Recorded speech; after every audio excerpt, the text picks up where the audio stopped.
ആറ്റരികത്ത് നട്ടിരിക്കുന്ന വൃക്ഷം. അത് കേവലം ഒരു വൃക്ഷത്തെക്കുറിച്ചല്ല പറയുന്നത്, എന്നെയും നിങ്ങളെയും കുറിച്ചാണ്. എന്താണ് അതിൻ്റെ പ്രത്യേകത?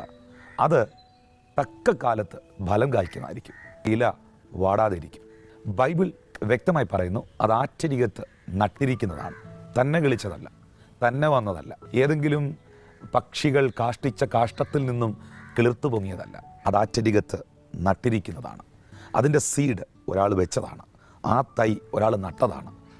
ഇന്ന് നിങ്ങൾക്ക് എത്ര പേർക്ക് ഉറപ്പുണ്ട്, ഞാൻ തന്നെ പൊങ്ങി വന്നതൊന്നുമല്ല, എൻ്റെ ദൈവം എന്നെ നട്ടതാണ്, എൻ്റെ ദൈവം എന്നെ വിളിച്ചതാണ്? എന്താണ് അവൻ നട്ടതിൻ്റെ പ്രത്യേകത? ബൈബിൾ പറയുന്നു, ഞാൻ നട്ടിട്ടില്ലാത്തതൊക്കെയും വേരോടെ പിഴുതുപോകും, നഷ്ടപ്പെടും. യേശു പറഞ്ഞതാണ്. എന്നാൽ കർത്താവ് നട്ടതിനെ നഷ്ടപ്പെടുത്തുവാൻ, കർത്താവ് നട്ടതിനെ പരാജയപ്പെടുത്തുവാൻ, കർത്താവ് യേശു ക്രിസ്തു നട്ടതിനെ പിഴുതെറിയുവാൻ ഈ ലോകത്തിലെ ഒരു ശക്തികൾക്കും കഴിയുകയില്ല.